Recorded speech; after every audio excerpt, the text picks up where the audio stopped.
Pritchard says Panchaea is completely dark and in lockdown, that he can't tell if anyone's alive, and it's up to us to stop the crazy signal from broadcasting. But first we have to disengage the lockdown, which is set at the top of Panchaea, so we have to go up an elevator. In the elevator, Adam clarifies the situation in stating that the broadcast center is near the bottom of the ocean, which is strange because why would one put broadcasting technology at the bottom of the ocean? Instead of near, I don't know, the top of the tower where signals would actually get sent through an antenna, one tends to put technology as close as possible to the function it's designed to do. What complex technology is needed to broadcast this signal, and why is it placed at the bottom of the ocean? Now, we did see a TV broadcast at the top of Panchaea where Hugh Darrow was giving his speech, but we have to assume that news stations or some other people were called in just to have that seen. The insanity broadcast that the Illuminati were going to use is a little different, apparently, and is something a bit more special, but why wouldn't we just destroy any antenna broadcasting a signal first, which I imagine would be somewhere at the top of Panchaea? But then we wouldn't have a reason to go all the way to the bottom. So in a sense, the narrative is trying to give you a reason to save the day, which involves going all the way to the bottom of this tower and giving us some gameplay in the process. Not the best exposition to validate gameplay, but at this point, everyone and everything is a bit crazy. This is like the contemporary version of a JRPG having a long-lost Tower of Babel pop up out of nowhere. Anyway, Pritchard clarifies things and tells us the lockdown closed some sort of blast doors, which I assume are doors preventing elevators from going down, so we have to go up in the tower to override the lockdown manually. Amidst a host of dead bodies, we finally see the room the TV news broadcast was taking place in, and there's Hugh Darrow just hanging out. We get a cutscene. 20 years ago, I gave the world augmentation technology. I thought I was giving it a bright future, but instead I gave it the means to destroy itself. No law, no UN regulation was going to fix that. So according to Hugh, even if augmentation technology was highly regulated, it wouldn't have mattered. He still would have given the world the means to destroy itself. And the main question is, how? Can we get some sort of explanation for that here? Adam instead asks the obvious question. People are dying out there. Hundreds of thousands of people driven to the brink of insanity because of you. I had to convince the world. Before today, people believed we should steal fire from the gods and redesign human nature. Human nature is the only thing we have that gives us a moral compass and the social skills we need to live in peace. Okay, so Darrow wanted to teach the world that we needed morality, and he did that by using the Illuminati control signal to turn everyone who got the biochip upgrade to turn into mindless, bloodthirsty animals, completely devoid of any kind of moral compass. So was this to show everyone who wasn't augmented that augmentation was one big bad mistake? Destroy it, and you destroy our very species. So how was augmentation technology destroying human nature, and thus our social skills, and our very species? And how is trying to kill off all augments going to prevent that? Wasn't it just slapping technology in or as a replacement for parts of our bodies? Luckily, Adam thinks otherwise. Don't paint yourself a savior in this. What you're doing is insane. Is it? When this is done, the Illuminati won't be able to control men and women like you as they had planned, from the inside out. No one will be able to use the technology I invented to make others into beings they desire.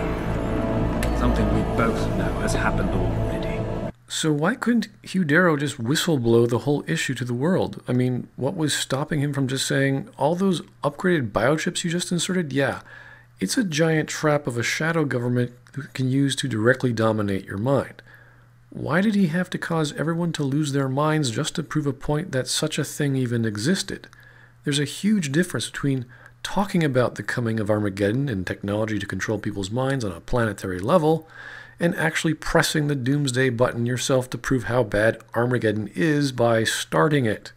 This is the crazy retard logic Hugh Darrow has employed to make this jump in reasoning reasonable. You think you're Frankenstein, killing his own monster. Actually, Mr. Jensen, I prefer to think of myself as Daedalus, watching helplessly as his child crashes into the sea. Yes, while Daedalus gave his son wings to fly, his son chose to fly too close to the sun.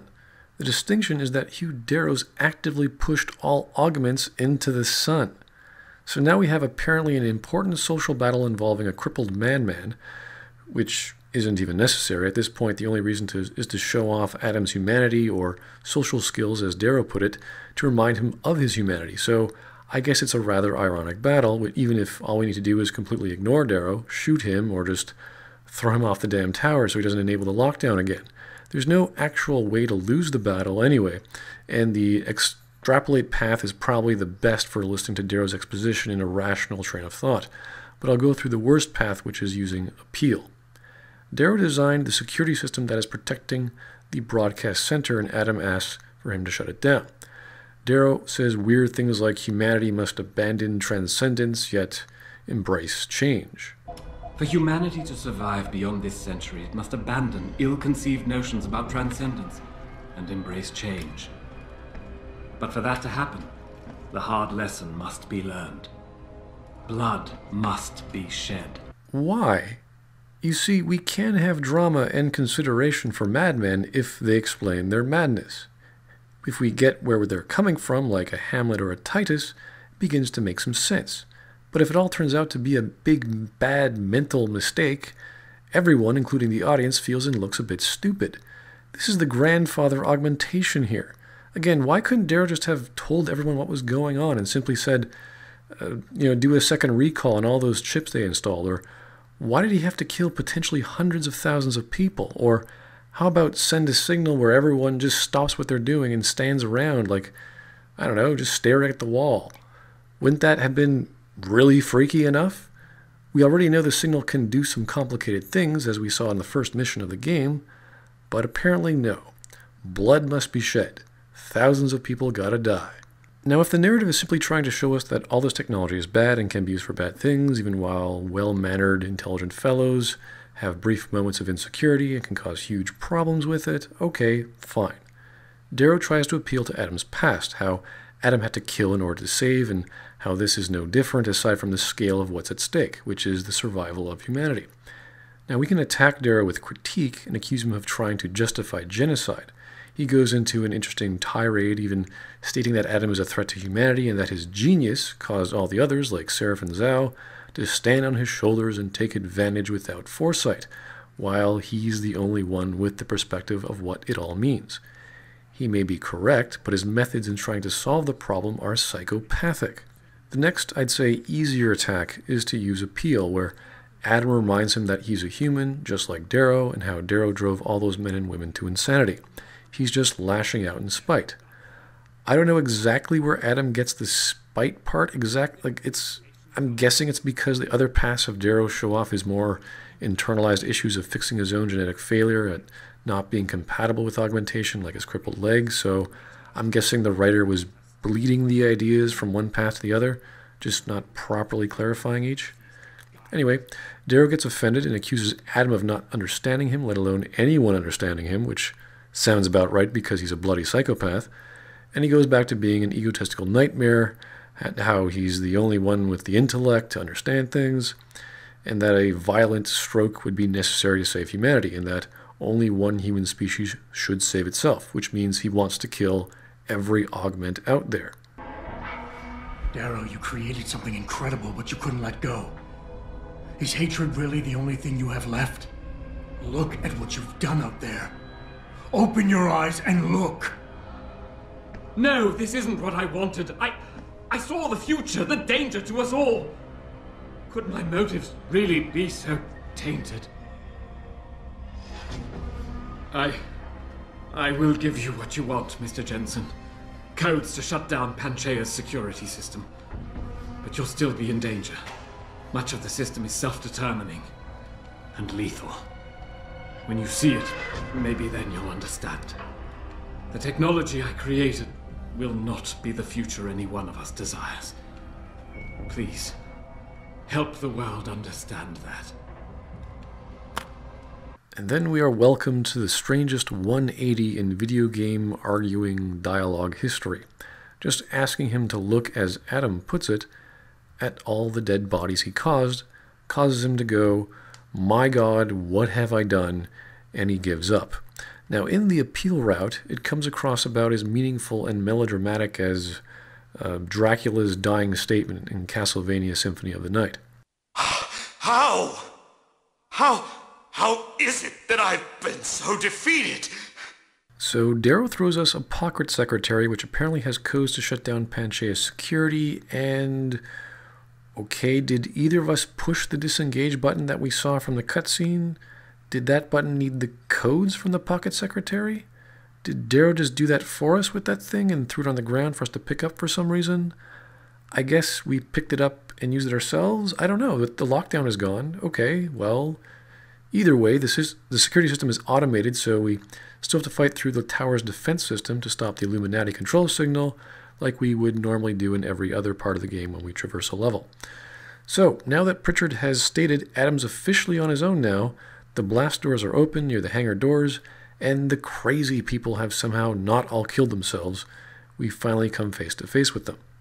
Now, two things are interesting about this conflict. If we juxtapose a previous scene where we had to save our colleague Malik and Heng Shah, especially if we were playing the non-lethal route, we were very conscious that we had to quickly stop all the attackers trying to kill her. She's our friend and we want to protect her. This made us question our gameplay. Do we take the time to use all our non-lethal takedown rounds and energy bars to incapacitate very bad people, or just simply kill them all? Just the most efficient route in saving a friend.